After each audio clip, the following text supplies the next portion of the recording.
Welcome back everyone.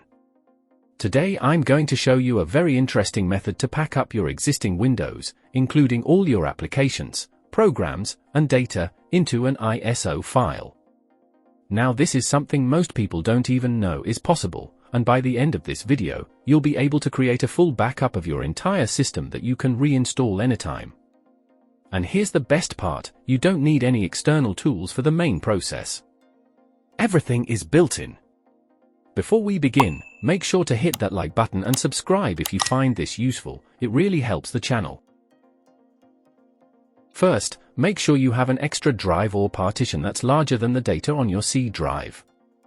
As you can see, I have 2 extra drives on my machine.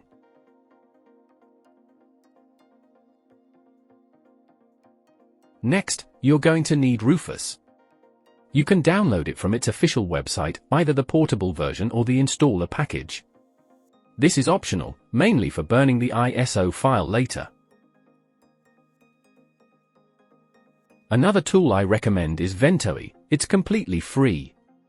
You'll need an empty USB drive big enough to hold your ISO file. You'll also need AnyBurn, free version, which I'll show you how to use shortly.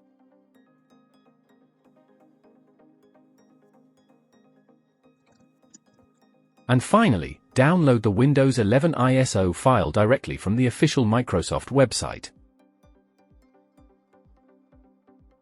Make sure you check your system language and download the correct version.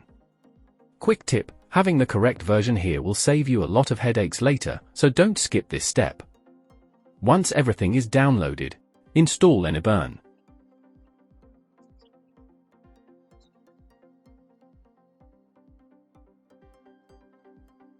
For Ventoy, plug in your USB drive, make sure it's empty.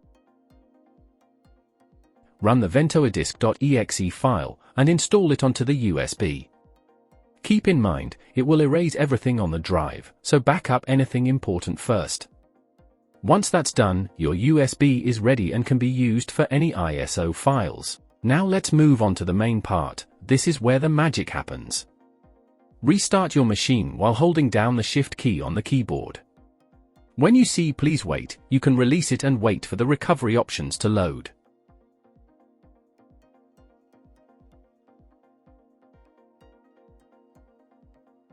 On the next screen, go to Troubleshoot Advanced Options command prompt. Now this part is very important, so don't rush.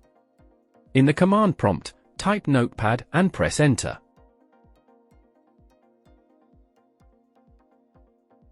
In Notepad, go to File Open, then navigate to this PC. Here, identify your C drive and the drive where you want to save your backup. Note down the drive letters, this is crucial. If you get this wrong, your backup won't work properly, so double check here. Next, type the command shown on the screen in command prompt. Adjust it based on your setup. In my case, my C drive is C, and I'm backing up to the D drive. I'm naming the file Windows 11 backup.vim.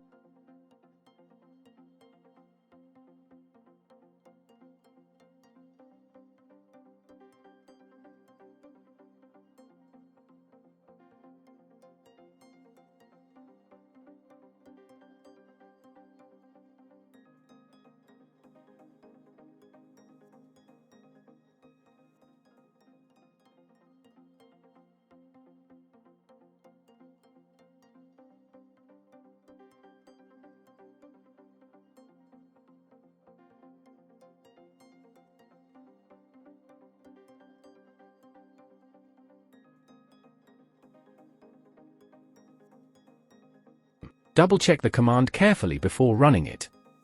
The Compress Max option ensures maximum compression, but it will take some time depending on your processor and disk speed. Once you press Enter, the system will start creating a backup image of your existing Windows. This is the part where most people quit, but don't. Let it finish, and it'll be totally worth it. This process may take a while, so be patient. When it's done, you'll see a success message. You can then close command prompt and click Continue to boot back into Windows. As you can see, I've backed up my C drive successfully. Now comes the next step, modifying the original Windows 11 ISO. Open AnyBurn, then select Edit Image File. Browse to your Windows 11 ISO file. Inside it, locate the file named install.vim and remove it.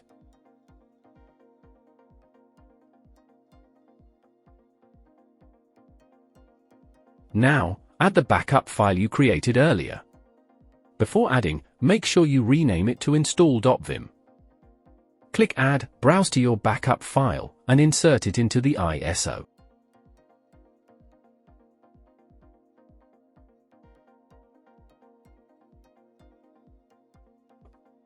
Once added, click Next, choose where you want to save the new ISO, either on your USB or internal drive, and click Create.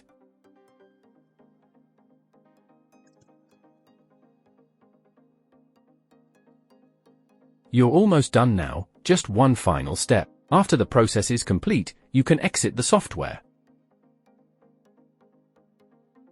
As you can see, I've created my custom ISO and copied it to my drive. I'll now move it to my Ventoy USB so I can use it later. At this point, you can clean up, delete any unnecessary files like the original Windows ISO, AnyBurn installer, or other temporary files. And that's it! You've successfully created a full backup of your Windows system, including apps, programs, and settings, into a bootable ISO. If this helped you, don't forget to like, subscribe, and drop a comment below. I'd love to hear how it worked for you. You can now install it just like a normal Windows installation, which I'll show you in another video, so make sure you stay tuned for that. Thank you for watching this video. If you found it helpful, please consider subscribing to our channel and sharing it.